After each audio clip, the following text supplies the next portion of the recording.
Welcome, dear listeners. It's me again, your DJ Freeve and DJ Price. Here again, where the stories come to life through the magic of sound. Get ready to embark on a journey like no other as we present to you an entertaining radio drama that will transport you to the distant realms, ignite your emotions, and keep you on the edge of your seat. So gather around and let the adventure begin. So DJ Price, what is the story about?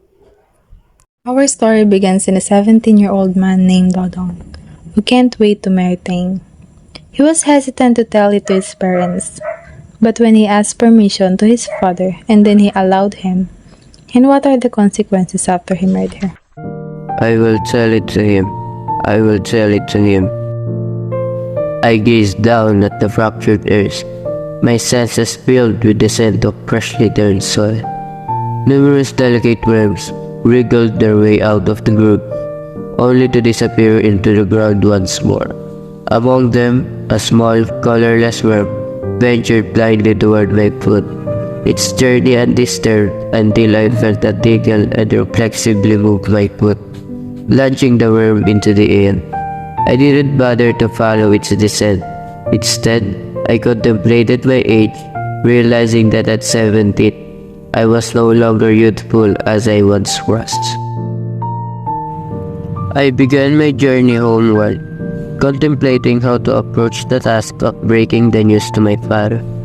The desire to marry had consumed me, and at 17, with pimples on my face and the darkening of the down on my upper lip, I no longer considered myself a mere boy. I was on the verge of manhood, and the transition made me feel audacious and significant. Despite my modest stature, in my mind, I was a grown man, and with that realization, I felt a newfound confidence, believing that I could conquer anything. As I arrived home, dusk had settled in. The petroleum lamp on the ceiling cast its warm glow, and the low unvarnished square table that had been prepared for supper. My parents and I gathered on the floor around the table to share our meal. On the menu were fried freshwater fish, rice, bananas, and cakes of sugar. After we finished our meal, my mother cleared the dishes and headed out to the batalan to wash them. She moved with slow, cautious steps, and for a moment, I felt a pang of guilt for not offering to help. However, exhaustion had set in, and laziness overcame my initial urge to assist. As I watched her, I found myself wishing for a sister who could share the housework burden with my mother. It was clear to me that she bore the weight of these chores alone, and I couldn't help but pity her.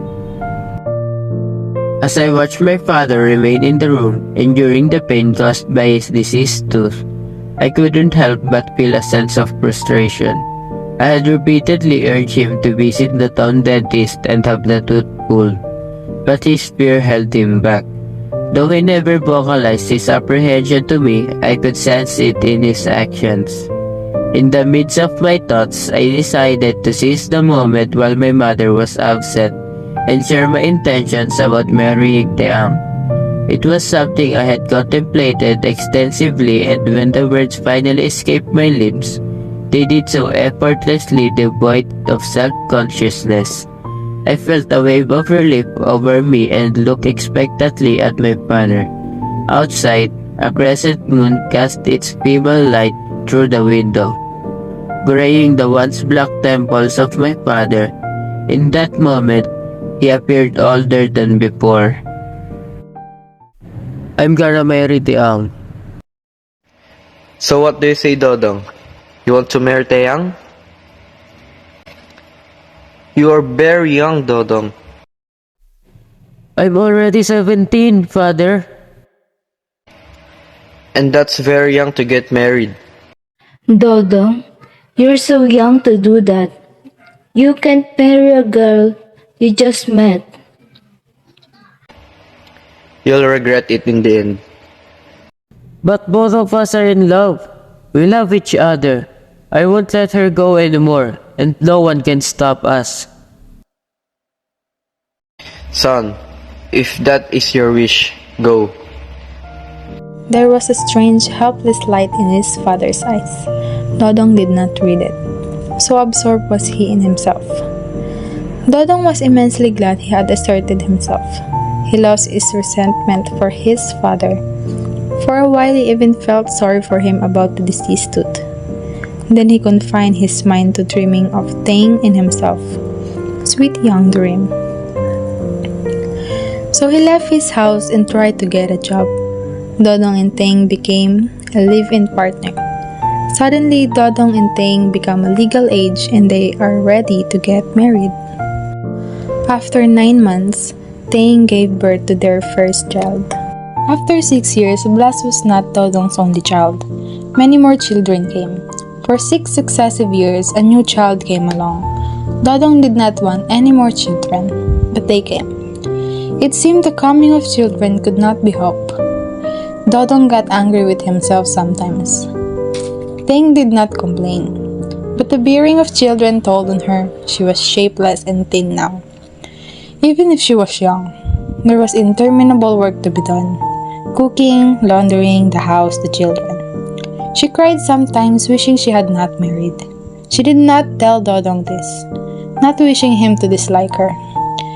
Yet, she wished she had not married, not even Dodong, whom she loved. There has been another suitor, Lucio, older than Dodong by 9 years, and that was why she had chosen Dodong. Young Dodong, 17. Lucio had married another after her marriage to Dodong, but he was childless until now. She wondered if she had married Lucio, would she have borne him children? Maybe not. Either that was a lot better. But she loved Dodong.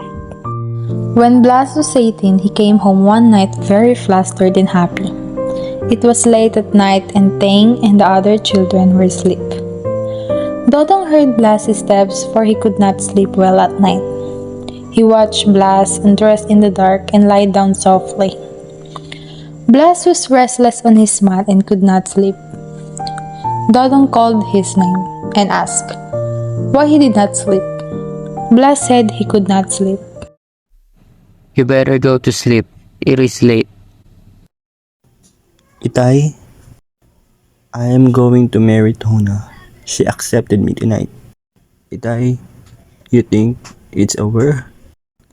I love Tona and I want her. Dodong rose from his mat and told Blas to follow him.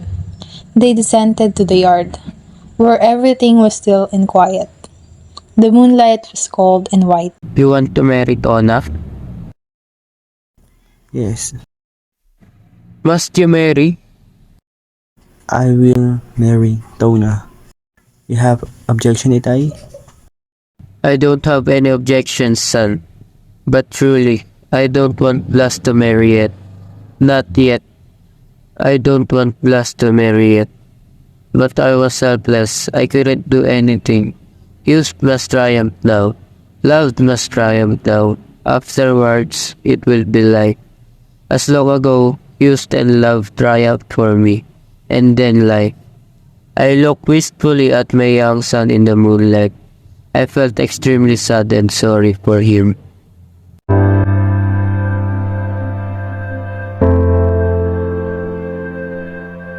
Oh, this story made us realize that we don't need to take it easy. Because every time has time. How about you, Price? What is your thoughts and opinion on this story? Jeffrey, I think we all know now to just don't rush some things and enjoy being a teenager. Enjoy being young. It sure does not last long, you know? Yes, you're right. So I will call one of our comrades to give his thoughts about this story. So Kenneth? This story tells us that there is a perfect time for everything. You just need to wait and decide carefully. Think of the possibilities in every decision we make. Listen to the advice given to you. Think twice and decide well, because the results of your decision can affect your future, just like Dodong.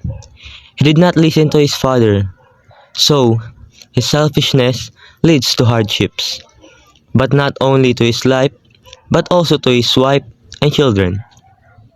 So wait for the perfect timing, because in the end, it is still you who will face the consequences. So thank you, Kenneth.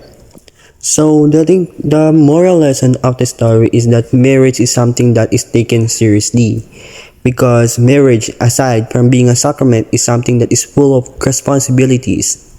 When you decided to get married and you do marry someone, there is no turning back. Thank you for joining us on this thrilling radio journey. We hope you enjoy the drama and the characters that have come to life through your imaginations. Stay tuned for more exciting adventures, and until then, remember that the magic of radio is boundless. So it's me again, your DJ Friv. Good night, dear listeners.